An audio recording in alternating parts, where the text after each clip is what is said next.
¿Qué es la escritura? Según Roland Barthes, en el grado 0 de la escritura,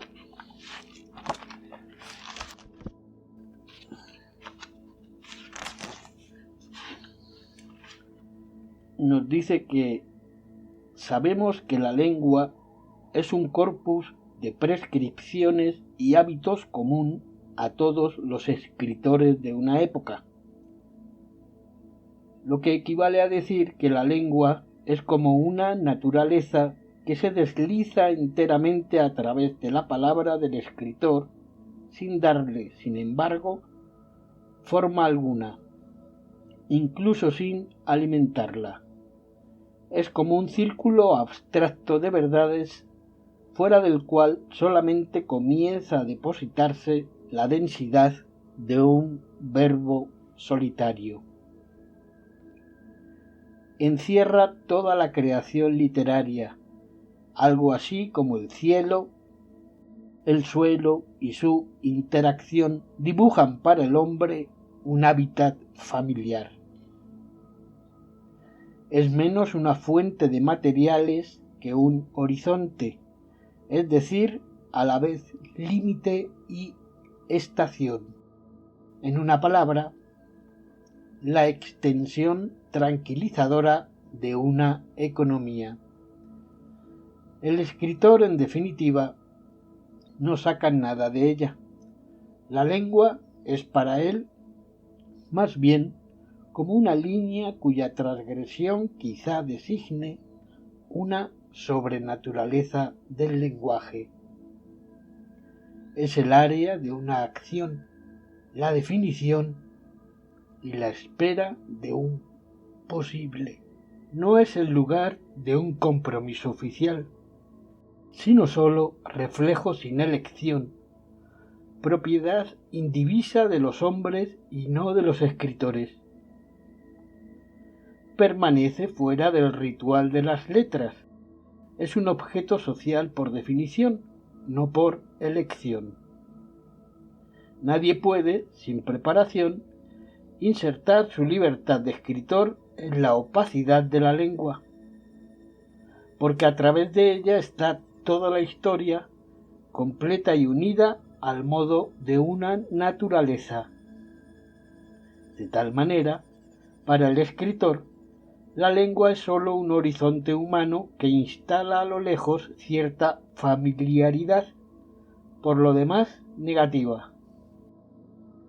Decir que Camus y que New hablan la misma lengua es sólo presumir, por una operación diferencial, todas las lenguas, arcaicas o futuristas, que no hablan.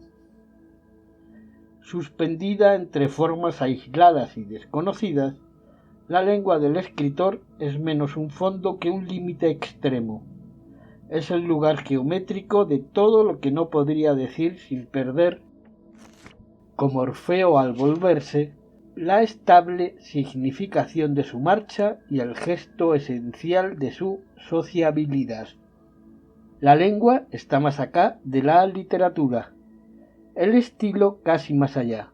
Imágenes, elocución, léxico nacen del cuerpo y del pasado del escritor y poco a poco se transforman en los automatismos de su arte. Así, bajo el nombre de estilo, se forma un lenguaje autárquico que se hunde en la mitología personal y secreta del autor, en esa hipofísica de la palabra donde se forma la primera pareja de las palabras y las cosas, donde se instalan de una vez por todas los grandes temas verbales de su existencia. Sea cual fuere su refinamiento, el estilo siempre tiene algo en bruto. Es una forma sin objetivo, el producto de un empuje, no de una intención. Es como la dimensión vertical y solitaria del pensamiento. Sus referencias se hallan en el nivel de una biología o de un pasado, no de una historia. Es la cosa del escritor, su esplendor y su prisión, su soledad. Indiferente y transparente a la sociedad, caminar cerrado de la persona no es de ningún modo el producto de una elección, de una reflexión sobre la literatura. Es la parte privada del ritual. Se eleva a partir de las profundidades míticas del escritor y se despliega fuera de su responsabilidad. Es la voz decorativa de una carne desconocida y secreta.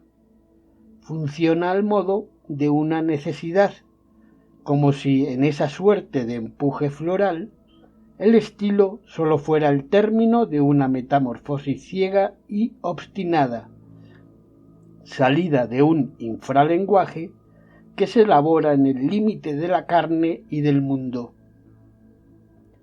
El estilo es propiamente un fenómeno de orden germinativo, la transmutación de un humor.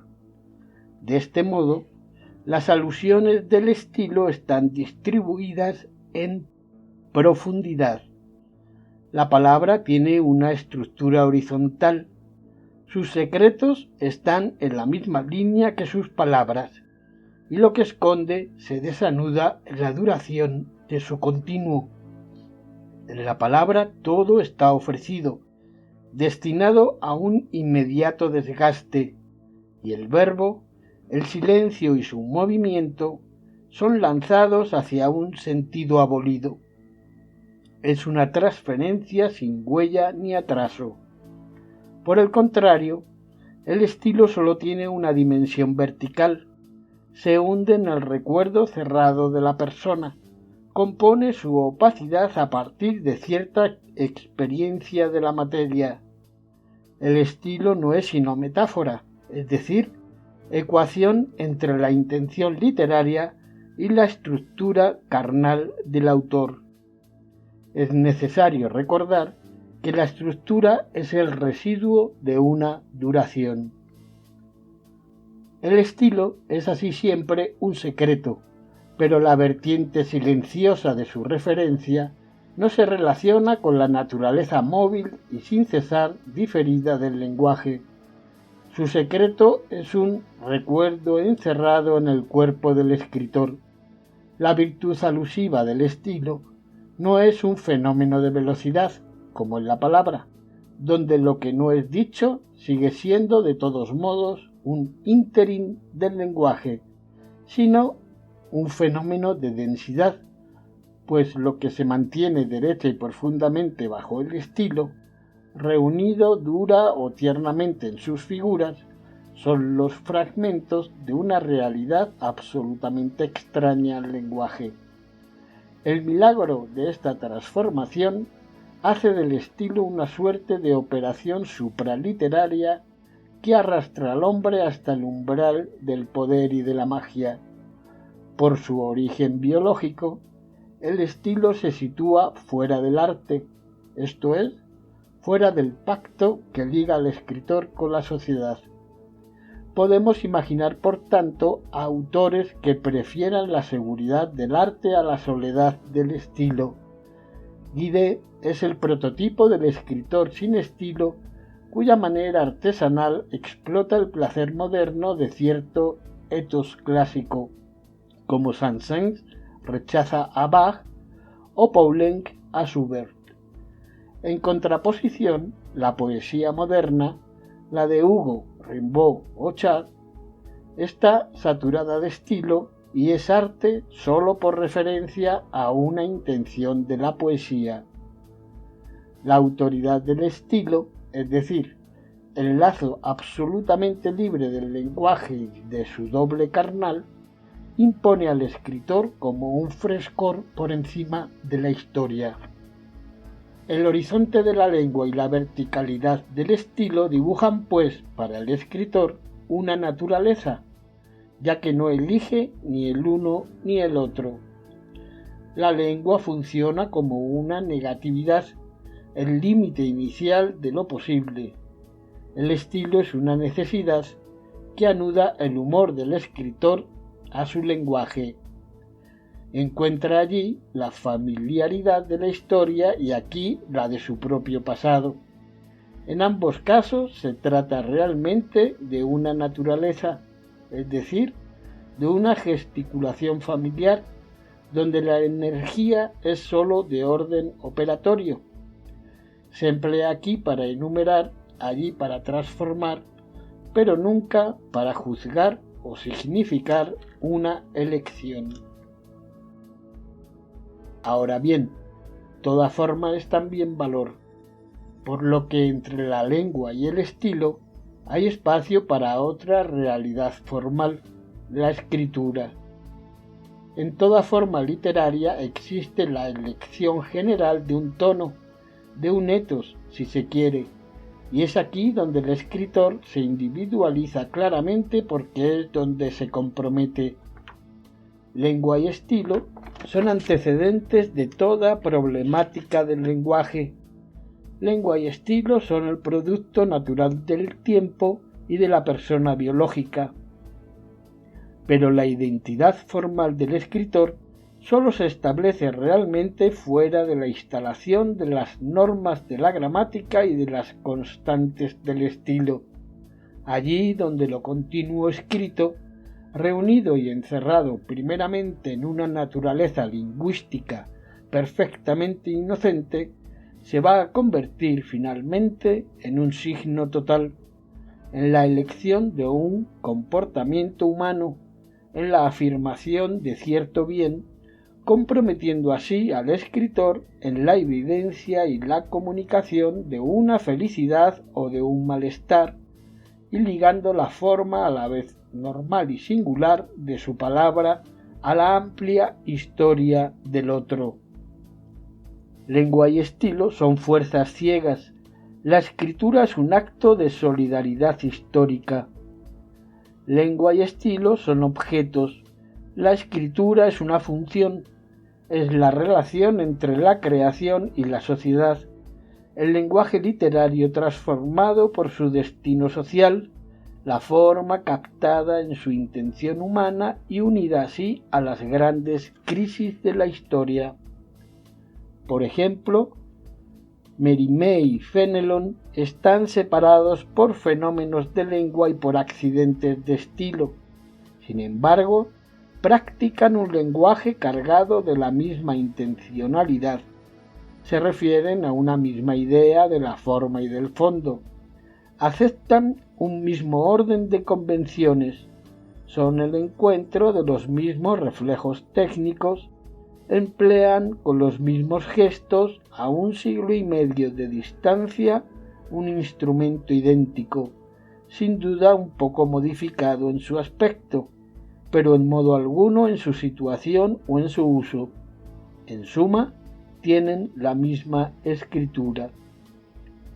Por el contrario, casi contemporáneos, Mérimée y Lautréamont, Mallarmé y Céline, Guidet y Queneau, Claudel y Camus, que hablaron o hablan el mismo estado histórico de nuestra lengua, utilizan escrituras profundamente diferentes. Todo los separa: el tono, la elocución, el fin, la moral, lo natural de su palabra, de tal modo que la comunidad de época y de lengua es poca cosa en relación con escrituras tan opuestas y definidas por su misma oposición. En efecto, estas escrituras son distintas pero comparables, porque han sido originadas por un movimiento idéntico: la reflexión del escritor sobre el uso social de su forma y la elección que asume. Colocada en el centro de la problemática literaria, que sólo comienza con ella, la escritura es por lo tanto esencialmente la moral de la forma, la elección del área social en el seno de la cual el escritor decide situar la naturaleza de su lenguaje. Pero esta área social no es de ningún modo la de un consumo efectivo. Para el escritor no se trata de elegir el grupo social para el que escribe. Sabe que, salvo por medio de una revolución, no puede tratarse sino de una misma sociedad. Su elección es una elección de conciencia, no de eficacia.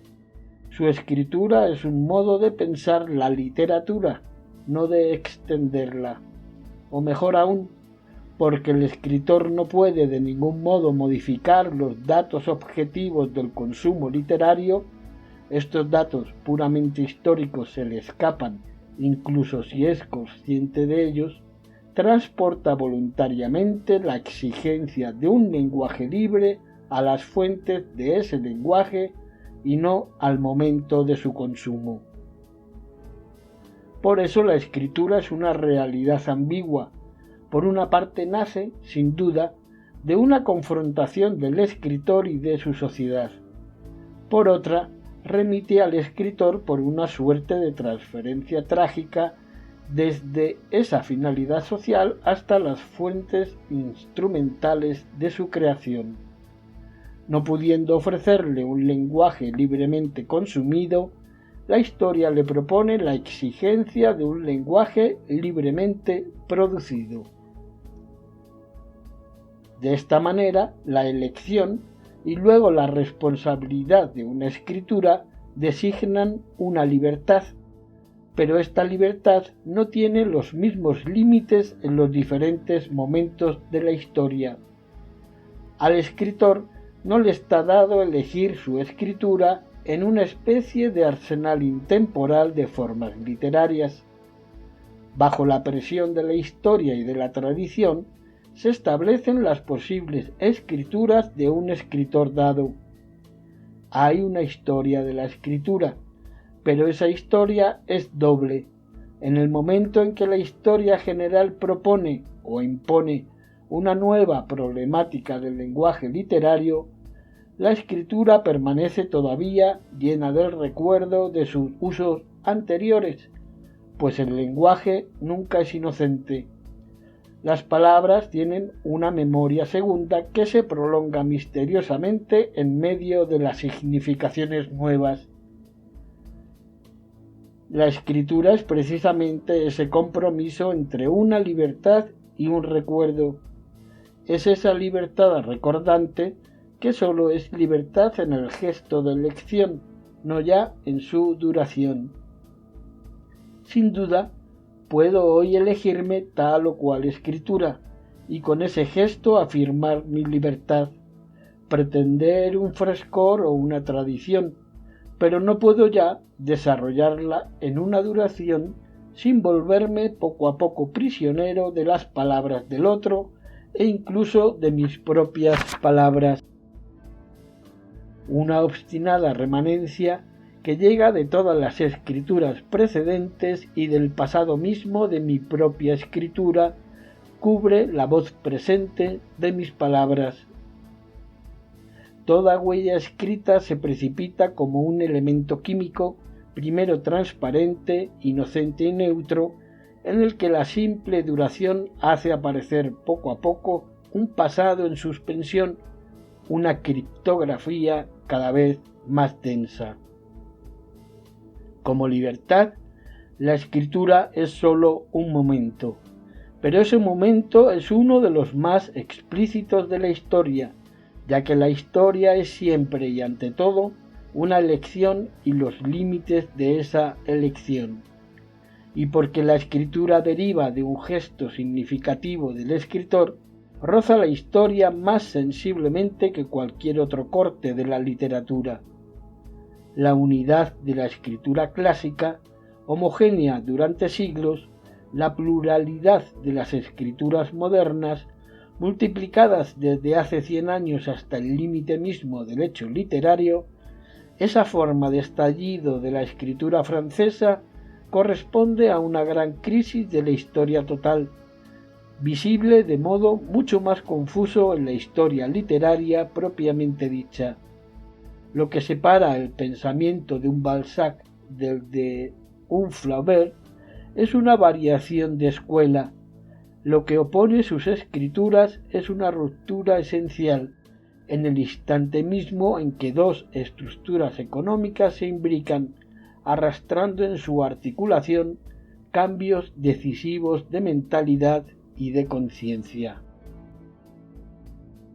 Bueno, esto es lo que nos dice el grado cero de la escritura de Roland Barthes, cuya primera edición, conviene saber cuándo nos lo dice, primera edición en francés 1972, primera edición en español 1973, 18ª reimpresión 2009 y esta segunda edición en español revisada y ampliada 2011. La traducción es de Nicolás Rosa y la editorial Siglo XXI.